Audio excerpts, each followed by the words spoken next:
Hello दोस्तों, leading API company Divi's lab quarter 3 के result आए हैं और इन्हों रिजल्ट्स ने चौंकाया हुआ है। अगर मैं यहां पर 9 महीनों की इनकम की बात करूं तो अप्रैल से दिसंबर 6,502 करोड़ की इनकम हुई है इन 9 महीनों में। वही अगर आप अप्रैल से दिसंबर 2020 के साथ कंपेयर करते हैं तो 5,224 करोड़ की इनकम हुई थी। तो इनकम इंक्रीज हुई है और साथ साथ प्रॉफिट भी इन 9 महीनों में आप देख सकते हैं 2065 करोड़ का प्रॉफिट इन 9 महीनों में आया है डीवीज लैब की तरफ से। और वही प्रॉफिट 2020 अप्रैल से दिसंबर में 1482 करोड़ का प्रॉफिट था। तो प्रॉफिट्स भी हम देख रहे हैं जंप हुए हैं। अब ये 9 महीनों का डेटा है। 3 महीनों का डेटा देख लेते हैं, अक्टूबर टू दिसंबर जो क्वार्टर 3 जो था, तो क्वार्टर 3 में आप इनकम देख सकते हैं 2500 करोड़ की इनकम इस बार हुई है।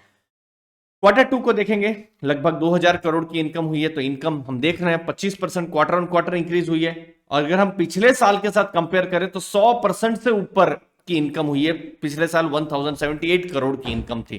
तो इनकम बढ़ी है तो प्रॉफिट्स भी इस बार देखिए 902 करोड़ का प्रॉफिट हुआ है, जो कि पिछले साल के मुकाबले 92% ग्रोथ है। पिछले साल आप देखिए 470 करोड़ का प्रॉफिट था, जो इस बार बढ़ा है। क्वार्टर 2 के साथ भी कंपैरिजन अगर आप करते हैं तो प्रॉफिट्स बढ़े हैं। अब ये इंपॉर्टेंट क्यों हो जाता है दोस्तों? डीवीज लैब की अगर जब आप बात करते हैं तो जो जेनरिक एपीआईज हैं, एक्टिव फार्मा इंग्रेडिएंट्स जो है उसका काम करती है, उनके जो प्रोडक्शन उसका काम करती है। और हमने देखा है कुछ रिजल्ट्स अभी जो आए हैं दूसरी भी कंपनियों के, तो रॉ मटेरियल और जो इन्फ्लेशन जो है उसकी वजह से मार्जिन डिप्रेस हुए हैं। और ऐसा नहीं है कि फार्मा कंपनियों के भी मार्जिन डिप्रेस हुए हैं, कम हुए हैं।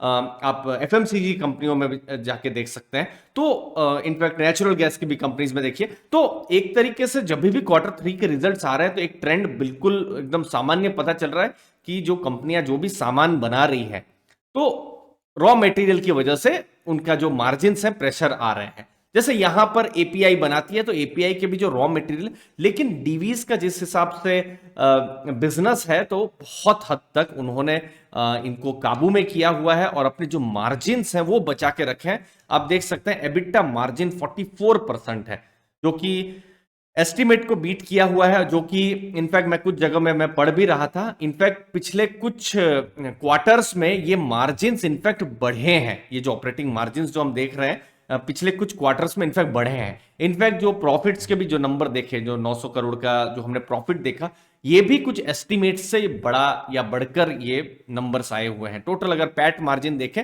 तो वो भी एक डिसेंट पैट मार्जिन भी है। अब जल्दी से डीवीज लैब के जो इंपॉर्टेंट जो बिजनेस नंबर से उसके बारे में बता दो। देखिए, अब अगर आप मार्केट कैप देखेंगे फिलहाल तो 1 लाख करोड़ से ऊपर की मार्केट कैप है। 4,300 के आसपास इसका स्टॉक प्राइस है जब मैं वीडियो में बना रहा हूं। आप जब देखेंगे तो अलग प्राइस हो सकता है। अब देखिए, पी रेशियो ज्यादा है, लेकिन यहां पर जरूर एक एक तरीके से एक एक द्वंद्व हो सकता है इन्वेस्टर के लिए कि क्वालिटी है तो शायद उनको एक्स्ट्रा पे भी करना पड़े। अब क्वालिटी है क्यों, क्यों है? देखिए, रिटर्न ऑन कैपिटल इंप्लॉयड देखिए 32%, रिटर्न ऑन इक्विटी लगभग 24%। जनरली मेरा जो फिल्टर होता है, पर्सनली मैं बात करूं, जनरली 15% से ऊपर आरओसी आरओई कंपनियां मुझे बहुत इंटरेस्टिंग लगती है। स्ट्रॉन्ग आरओसी और आरओई होता है, ये तो और ज्यादा अच्छा है। जीरो डेट कंपनी है जो इसको और ज्यादा इंटरेस्टिंग बनाता है। प्लेज है ही नहीं, और ज्यादा इंटरेस्टिंग बनाता है इसको। हमने प्रॉफिट्स के बारे में देखा और कॉन्सिस्टेंट प्रॉफिट बनाती है। प्रोमोटर होल्डिंग अच्छी खासी 52% की है। तो ये सब इनका एक ग्रोथ है। स्टीडी सेल्स और प्रॉफिट ग्रोथ भी किया हुआ है जब हम बात कर रहे हैं डीवीज लैब की। तो कंपनी में अगर हम देखें ग्रोथ भी है, मार्जिन भी है। इनफैक्ट ये जो मार्जिन फिगर है मुझे लगता है अब लेटेस्ट के साथ थोड़े चेंज भी हो जाएंगे, क्योंकि मार्जिन इनफैक्ट बढ़ रहे हैं।